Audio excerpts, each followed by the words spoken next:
Boa noite, boa noite, boa noite, boa noite para quem está aí acompanhando essa nossa transmissão que é para quê? Voltar para você entender quando eu preciso de ajuda na hora de conduzir uma revisão sistemática com meta-análise. E é tão importante a gente ter clareza disso, é tão importante a gente entender isso dentro do nosso processo criativo. Então, se você não me conhece ainda, fica agora me conhecendo. Eu me chamo Ana Godoy, eu ajudo pessoas a se desenvolverem melhor na sua jornada acadêmica. Ou seja, vou te ensinar como você pode escrever uma revisão sistemática de forma muito prática e objetiva e ainda aprender sobre essa construção de meta-análise. E aí, às vezes, a gente pensa assim, quando eu devo pedir ajuda? E um ponto importante desse nosso processo criativo é reconhecer as nossas limitações. Então, o primeiro passo que a gente começa aqui dentro desse nosso universo é perceber o que de fato eu sei e o que de fato eu preciso melhorar. Construir uma revisão sistemática exige da gente um ponto estratégico, que é ter coerência na construção das etapas, daquelas etapas que a gente pode estruturar, daquelas etapas que a gente pode fazer, e aquilo que a gente não consegue estruturar, aquilo que a gente não consegue fazer, a gente precisa ter discernimento para conseguir entender aquilo. Então, todas as vezes que você se depara com uma situação que você acha assim, poxa, eu não sei isso, não é possível que eu não sei isso, você não pode entrar num ciclo de julgamentos em perspectiva de achar assim, pelo fato de eu não saber disso, eu não posso pedir ajuda. Pelo fato de não entender disso, eu vou ter que me virar sozinho. E aí entra uma série de processos relacionados com isso. Então, o primeiro passo que eu diria, quando você quer construir uma revisão sistemática com meta-análise, quando você quer trazer uma informação mais clara, objetiva, que você precisa elaborar isso, essa produção da informação, reconheça ali o que você não sabe aplicar. E o reconhecimento disso é você começar a destrinchar, abrir as etapas de uma revisão sistemática, olhar para aqueles pontos que você não consegue responder e pensar como você vai solucionar. E é muito importante a gente ter isso em mente todas as vezes que a gente pensa na construção. Então, um exemplo prático disso é quando eu estou pensando em fazer uma busca. Parece que é muito simples para muitas pessoas isso. Parece às vezes que é até óbvio, mas não é, gente. A construção, por exemplo, de estratégia de busca é algo que requer a ajuda de uma outra pessoa, porque precisa ter características que tornem aquele processo sensível e específico dentro da sua realidade. Agora eu estou colaborando com uma revisão sistemática muito interessante que visa entender um pouco mais sobre características da doença renal, de problemas ósseos, doença renal em crianças. E aí tem aspectos que a gente só consegue identificar que existe um problema na sutileza do tema, na sutileza da informação que está sendo produzida. Então, por exemplo, quando a gente está ali pensando na minha população, a princípio a gente sempre começa a pensar, isso aqui deve estar descrito, né? Óbvio, no título ou no resumo. Não é possível que as pessoas não escreveram isso no título ou no resumo. E aí, dependendo da área que você atua e das características que você vai querer avaliar, o que acontece com isso? A informação pode não estar contida ali. Porque talvez tenha um perfil, uma característica, um padrão de informações que estão sendo ali construídos que merecem a nossa reflexão. Então é interessante a gente lembrar o seguinte, que quando nós estamos pensando nessa perspectiva de compreender a informação, nessa perspectiva de construir algo, a gente tem que pensar, será que existe possibilidade desse termo estar em uma outra parte? E aí, gente, isso requer esse apoio, isso requer essa ajuda, isso requer da gente esse tipo de reflexão, porque uma pessoa com um olhar mais crítico em cima daquilo que você desenvolve, que tem mais experiência, pode te ajudar. Pode te ajudar nesse passo de você olhar assim, não, opa, isso aqui eu posso estruturar melhor. Isso aqui eu posso trazer uma informação mais clara, mais robusta, mais direcionada para a minha necessidade. E por mais que a gente ache que não é, por exemplo, a construção de uma estratégia de busca é uma construção teórica que a gente aplica um princípio lógico. Então, a gente está trabalhando com dois elementos. Um elemento que se chama um algoritmo, que nós construímos a partir de um ponto conceitual. E é isso que a ciência sempre faz. Constrói uma informação do ponto de vista ali conceitual, teórico, para trazer para um campo mais robusto e objetivo. E tudo isso muda até o nosso olhar na hora que nós estamos escrevendo cientificamente, na hora que nós estamos colocando alguns elementos. E essa reflexão traz também junto essa perspectiva de como que eu faço para alinhar melhor essa minha avaliação, essa minha construção e tudo que eu estou pensando. Então, quando a gente precisa construir um trabalho científico, quando a gente precisa construir informação científica, a gente precisa ter esse panorama de quando que a gente precisa de ajuda, de quando que a gente precisa reconhecer esse processo. E a ajuda tem que vir com a perspectiva de solução e não com a perspectiva de tornar mais difícil. Então, eu vejo muito que o trabalho em equipe é um elemento importante. E na revisão sistemática é um espaço que esse exercício deve ser feito e deve ser feito diariamente. Então, quando eu penso na construção de uma evidência científica a partir de uma revisão sistemática, eu não posso entender que isso vai ser desenvolvido sozinho. Eu não posso pensar que eu vou fazer isso de forma muito pontual. Eu preciso entender que a rede de apoio e uma equipe estruturada me ajuda a trazer isso. E o que é uma equipe estruturada? Uma equipe com vontade de fazer. Uma equipe proativa, dedicada, envolvida, que vai conseguir conduzir isso de uma forma mais clara e objetiva. E é muito legal, porque agora eu estou acompanhando uma revisão sistemática com meta-análise em que a equipe ela é muito unida. E o que eu estou vendo? Um crescimento exponencial. A equipe ela é composta hoje ali, se eu não me engano, por 3 pessoas. E aí, quando a gente consegue ver essa união para poder resolver problemas, a gente consegue acelerar. E aí, a liderança de ações é um passo importante. Então, um exercício super interessante de uma revisão sistemática é esse. É quando você está ali em conjunto com uma equipe, com um grupo, em que você vai aplicar um conhecimento e vai construir essa informação de forma bem objetiva. Então, quando eu penso nisso, me lembra muito as relações humanas. Por quê? Quando eu quero trabalhar cientificamente, não adianta, gente. Ninguém faz nada sozinho. E a relação humana envolve acolhimento, envolve humanização e envolve comunicação. E isso a ciência precisa trazer. E às vezes é muito triste, porque no mundo da pós-graduação não existe esse processo. E acolhimento, humanização não significa dizer que você precisa fazer pelo outro, mas que você está ali dentro daquela jornada para apoiar o outro, para apoiar a sua construção, para apoiar aquele processo de uma forma mais assertiva e de uma forma mais tranquila. Então, todas as vezes que eu sempre falo para os meus mentorados no DPA1 em relação a esse processo, agora no DR1 em relação a esse processo, eu sempre digo assim, você precisa ter independência nessa construção para que você consiga aplicar isso de uma forma mais tranquila, para que você consiga entender isso.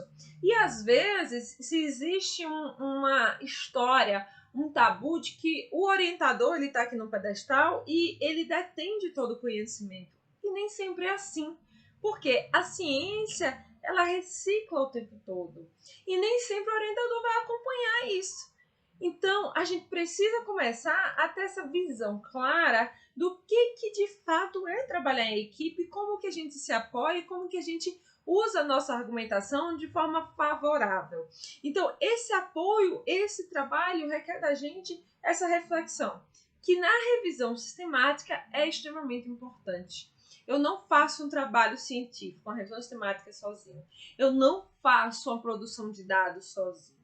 Embora eu possa ser líder de algum artigo, eu tenho um grupo comigo que atua, que trabalha, que apoia, que constrói esse processo de uma forma mais clara. Então, se você está aí pensando nisso, todas as vezes que você vai fazer uma revisão sistemática, já começa a entender. Eu preciso encontrar ali uma pessoa que vai me apoiar. E foi muito interessante que eu recebi uma mensagem de uma pessoa que se matriculou no meu curso de revisão sistemática para análise e disse assim, olha, eu estou querendo saber se existem outras pessoas que podem me ajudar nessa construção. E eu falei, a gente vai ver isso a partir do domingo, que vai ser a nossa primeira aula ao vivo, e lá nessa aula a gente vai discutir com o grupo. Tem alguém que está interessado em apoiar, em dividir essa jornada com essa pessoa? Porque o trabalho em equipe é extremamente importante. O trabalho em equipe faz com que a sua revisão tenha maior criticidade. Você consegue ver com outros olhos o que alguém não consegue ver. Um beijo, Mari! O que outra pessoa não consegue ver.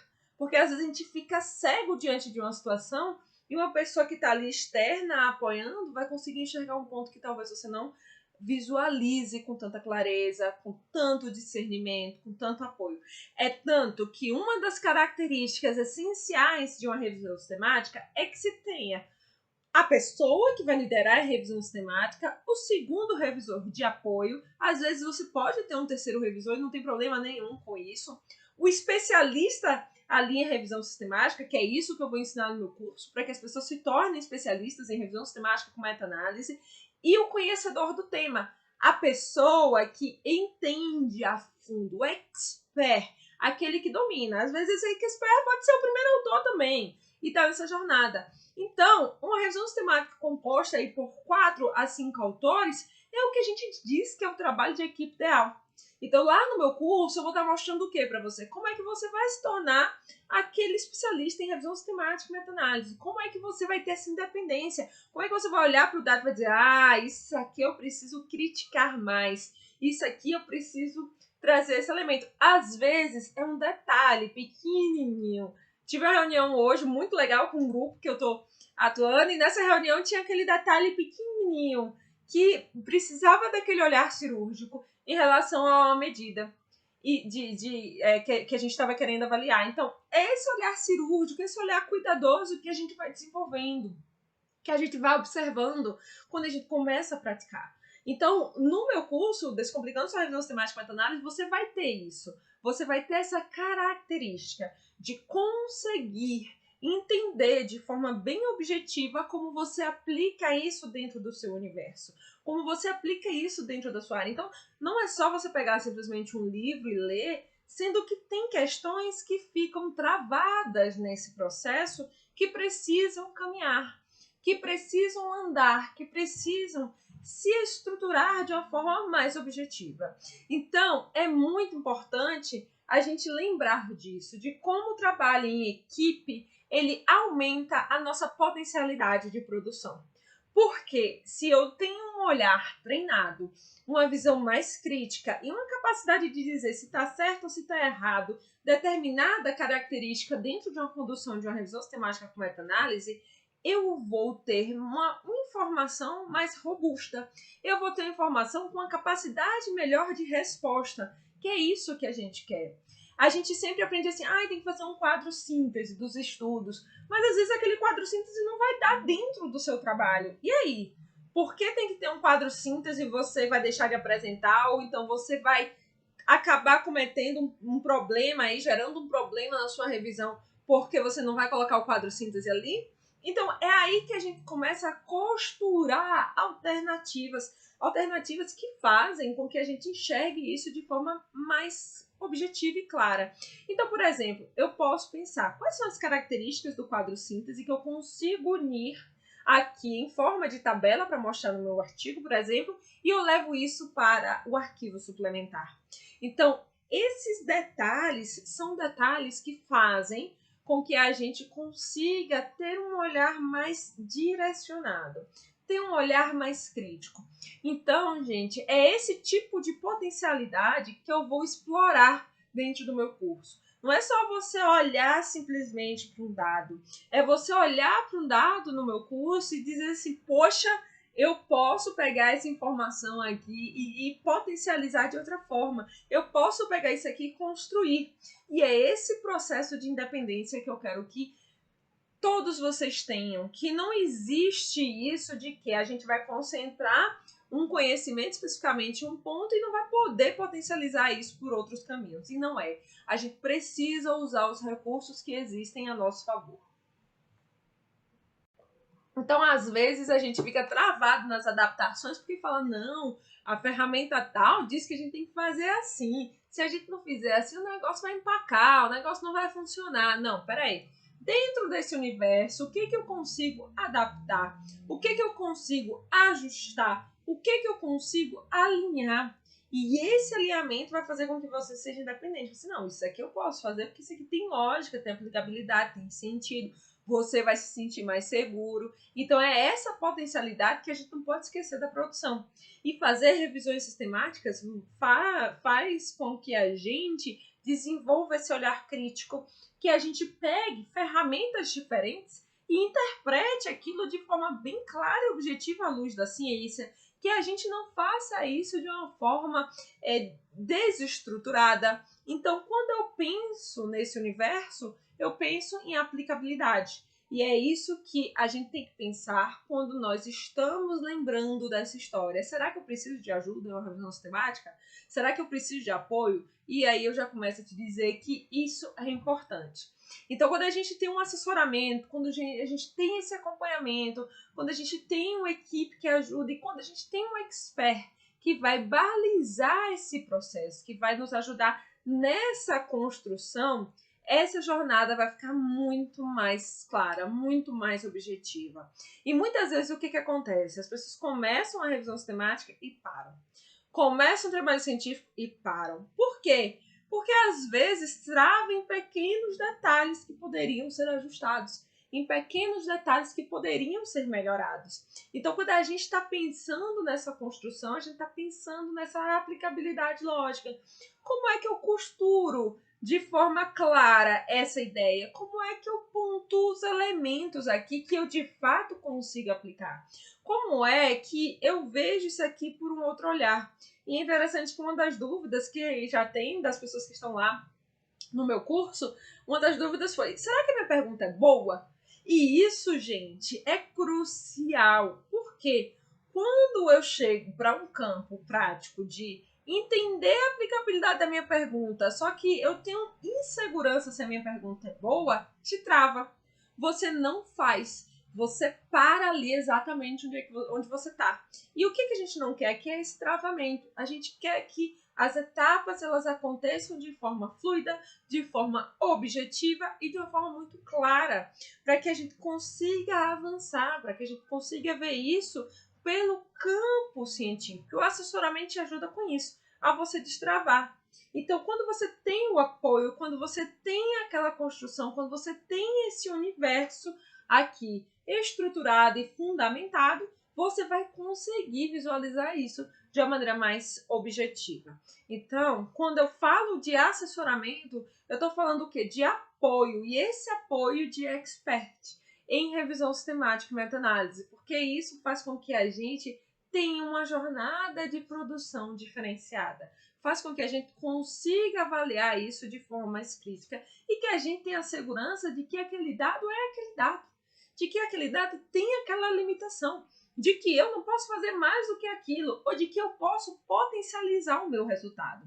Então, quando a gente trabalha isso dentro da informação científica, quando a gente trabalha isso dentro do curso, a gente está trabalhando o quê? Visão crítica. A gente está trabalhando o quê? Você ser mais assertivo, você ser mais independente. Que é isso que eu aprendi a partir do desenvolvimento desse método de conseguir aplicar e tomar decisões em cima daquela informação, em cima da criticidade daquilo que foi apresentado, de olhar um trabalho e dizer assim, isso aqui tem um problema, isso aqui é algo que eu preciso refletir, isso aqui não é uma informação transparente o suficiente.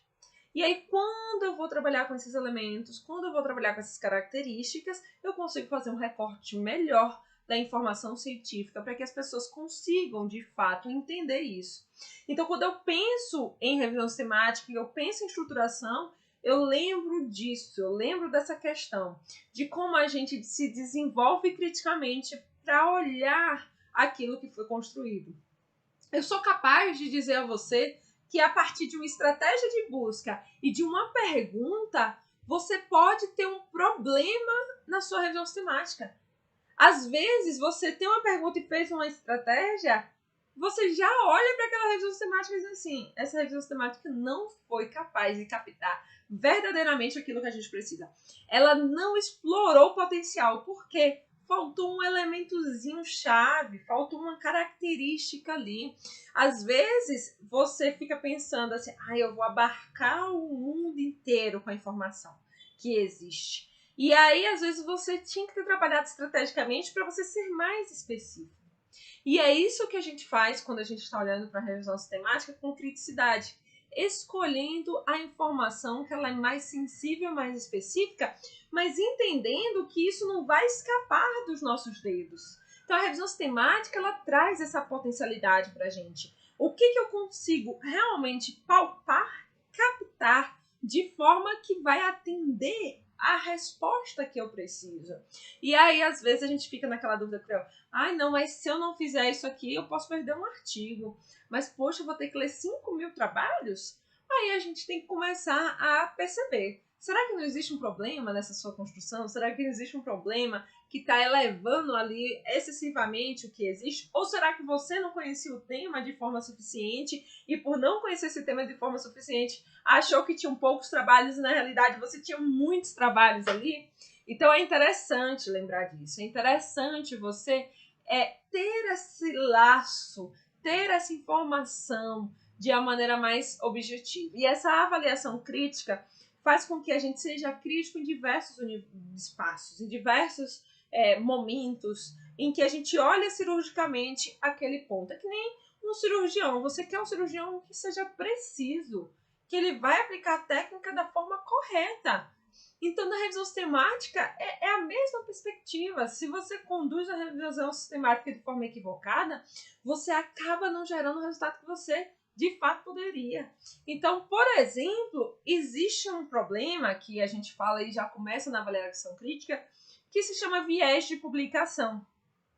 Só que às vezes existe um viés de publicação porque tem uma estratégia de busca péssima. A estratégia de busca não foi realmente, verdadeiramente capaz de captar aquilo. Então eu vou ter o quê? O que é esse viés de publicação? É a capacidade de um teste detectar que existem estudos que estão faltando ali dentro da sua revisão sistemática.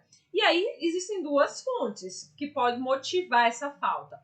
Uma é se por acaso você fez uma estratégia de busca ruim, não captou o que precisava captar. E a segunda é se realmente não tem estudos publicados sobre aquele tema. Então, gente, quando eu falo disso, quando eu converso, quando eu estou trazendo para vocês esses elementos, é justamente para a gente entender a importância de um apoio, a importância de um assessoramento, a importância de se ter alguém que possa ajudar na construção, alguém que vai conseguir te direcionar com aspectos finos da construção científica, aspectos finos desse nosso processo de fazer revisão sistemática, de fazer meta-análise. Porque às vezes a gente até pensa assim, eu vou excluir esse estudo aqui, porque esse estudo aqui não tem a medida que eu quero. E aí esse é o processo fino, de você conseguir olhar e identificar a potencialidade daquilo para o que você quer fazer. Então, essa criticidade é o que move a gente dentro dessa perspectiva de se conseguir aplicar a informação científica, de se conseguir fazer isso da forma que tem que ser feita. Então, eu sempre gosto e lembro dessa história, da gente conseguir trazer isso de uma maneira bem objetiva, porque muitas vezes aí a gente fica quebrando a cabeça. Hoje eu passei o dia falando com algumas pessoas que estão interessadas no curso. E foi bem interessante, foi bem legal essa conversa, porque quando a gente estava ali naquele papo de entender os motivos que a pessoa queria, enfim, participar do curso, entrar no curso, tinha aquela questão da resolução do problema, porque o orientador pediu para fazer uma revisão sistemática e não sabia como proceder. porque alguém falou que precisava conduzir uma revisão sistemática para poder concluir da melhor forma possível ali o seu TCC, a sua pós-graduação, mestrado, doutorado, residência, enfim. Então a gente vai pensando nisso como uma estratégia para acelerar o processo. Existem dois caminhos que a gente pode percorrer. Aquele que a gente vai, porém é cheio de obstáculos, e esse é um caminho normalmente mais difícil, que a gente aprende, a gente percorre, e tem um caminho que a gente pode ir por uma estrada muito uniforme, em que a gente vai conseguir saber exatamente os pontos que a gente vai parar e refletir. E é isso que lá no DR1 eu vou te ensinar em relação à revisão sistemática e meta-análise. Qual é o caminho que você vai percorrer, qual é o caminho que você vai fazer e quais são as paradas que você tem que aplicar ali para conseguir fazer essa construção. Então é muito importante lembrar disso, é muito importante aplicar isso. Não adianta nada você querer fazer algo que você nunca viu, nunca fez, ou que você fez e que você não tem segurança e continuar tentando, quebrando a cabeça várias e várias vezes sem conseguir fazer. Então, esse é um detalhe importante. Esse é um detalhe que a gente não pode deixar de lado, que a gente não pode abandonar. E entra aqui a seguinte pergunta, o seguinte questionamento dentro desse nosso universo aqui. Que tipo de conhecimento que você precisa? Que tipo de informação você precisa? O que é que você de fato precisa para conseguir atingir o seu objetivo, o seu propósito aí, seja acadêmico, profissional, de vida? Por que eu falo isso? Porque às vezes a gente pensa assim, eu não vou fazer esse tipo de investimento porque eu vou fazer sozinho. Hoje eu tenho plena clareza de que muito da minha jornada e do meu desenvolvimento foi porque eu investi lá atrás no aprendizado. E isso era envolvimento com o quê? Com o tempo, com a dedicação, realizando diversos cursos, investindo em conhecimento de uma forma bem direcionada. Então, se eu preciso de um conhecimento estratégico, se eu preciso de uma informação, eu preciso buscar isso. Isso requer da gente disciplina, isso requer da gente coerência com os princípios que nós estamos galgando. E eu falo isso para vocês porque eu tenho vários e vários alunos que estão hoje, por exemplo, no Ministério da Saúde ou em outras empresas, e é muito interessante porque eles estão lá porque eles aprenderam a conduzir revisão sistemática com meta-análise, porque eles aprenderam a criticidade científica, porque eles percorreram uma jornada para isso, porque eles investiram, eles estavam ali investindo de forma saudável, de forma coerente, de maneira muito objetiva, dentro da perspectiva de construção. Então, quando a gente está aí na dúvida, será que eu faço alguma coisa? Será que eu não faço? Será que eu vou gastar muito tempo? Será que eu não vou gastar muito tempo?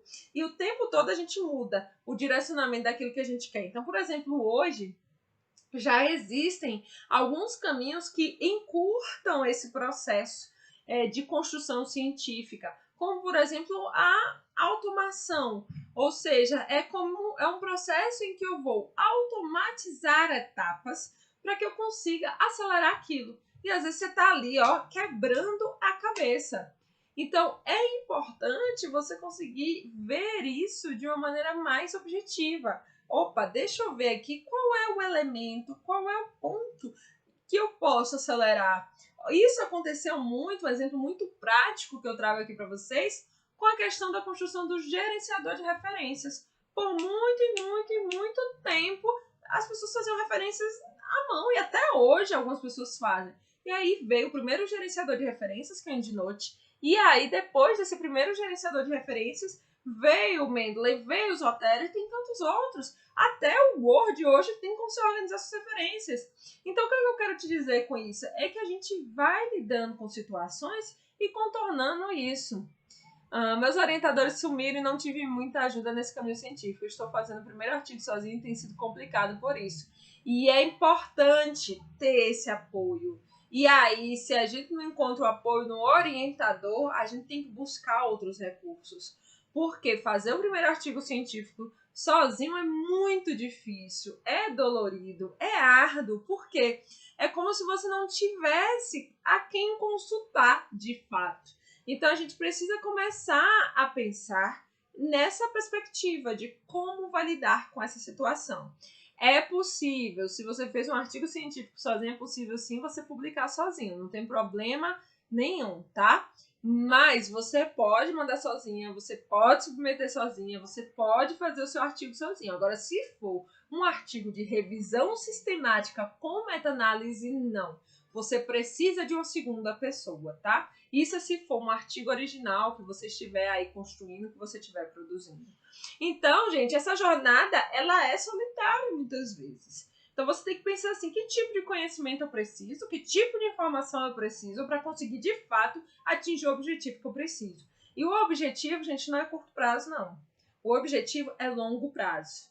Você vai ver lá na frente, daqui a 6 meses, daqui a 1 ano, daqui a 2 anos, daqui a 10 anos, como que aquele processo de crítica científica e de informação te ajudou de uma maneira mais clara e mais objetiva.